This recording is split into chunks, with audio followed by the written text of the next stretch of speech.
রহিম।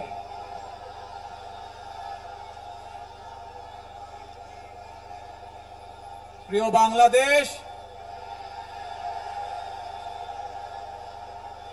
উপস্থিত প্রিয় মুরব্বীবর্গ, মঞ্চে উপস্থিত জাতীয় নেতৃবৃন্দ, আমার সামনে উপস্থিত প্রিয় ভাই ও বোনেরা এবং মিডিয়ার মাধ্যমে সমগ্র বাংলাদেশ থেকে যারা দেখছেন এই অনুষ্ঠান, প্রিয় ভাই বোনেরা, প্রিয় মা বোনেরা, আসসালামু আলাইকুম।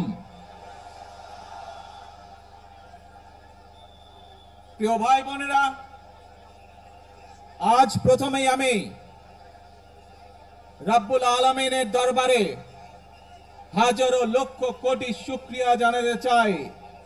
রব্বুল আলামিনের অশেষ রহমতে আজ আমি আমার প্রিয় মাতৃভূমিতে ফিরে আসতে পেরেছি আপনাদের দোয়ায়, আপনাদের মাঝে। প্রিয় ভাই বোনেরা, আমাদের এই প্রিয় মাতৃভূমি 1971 সালে লাখো শহীদের রক্তের বিনিময়ে অর্জিত হয়েছিল।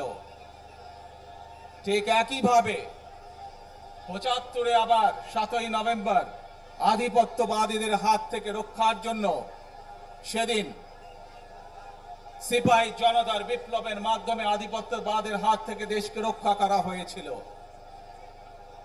একইভাবে পরবর্তীতে 90-এ স্বৈরাচারের বিরুদ্ধে এদেশের জনগণ, এদেশের খেটে খাওয়া মানুষ তাদের গণতান্ত্রিক অধিকারকে ছিনিয়ে এনেছিল। কিন্তু তারপরেও ষড়যন্ত্রকারীদের ষড়যন্ত্র থেমে থাকেনি।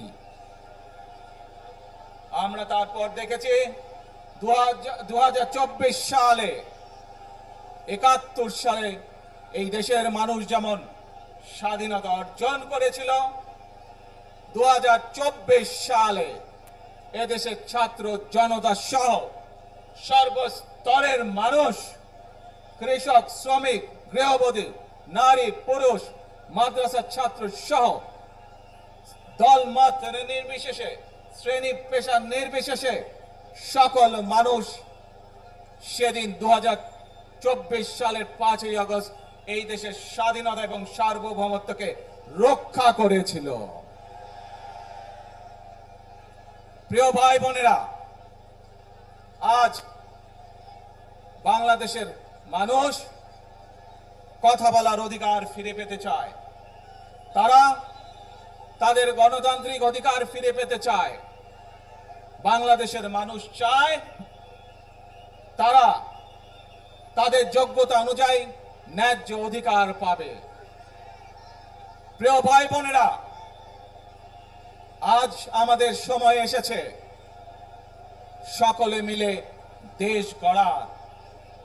এই দেশে যেমন পাহাড়ের মানুষ আছে, এই দেশে একইভাবে সমতলের মানুষ আছে।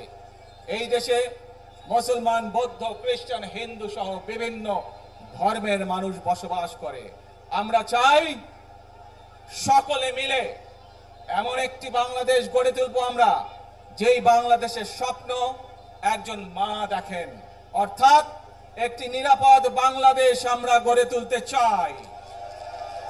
যে বাংলাদেশে একজন নারী, একজন পুরুষ, একজন শিশু যেই হোক না কেন নিরাপদে ঘর থেকে বের হলে নিরাপদে ইনশাআল্লাহ ঘরে আবার ফিরে আসতে পারে। প্রিয় ভাই বোনেরা, এই দেশের জনসংখ্যার অর্ধেক নারী, 4 কোটিরও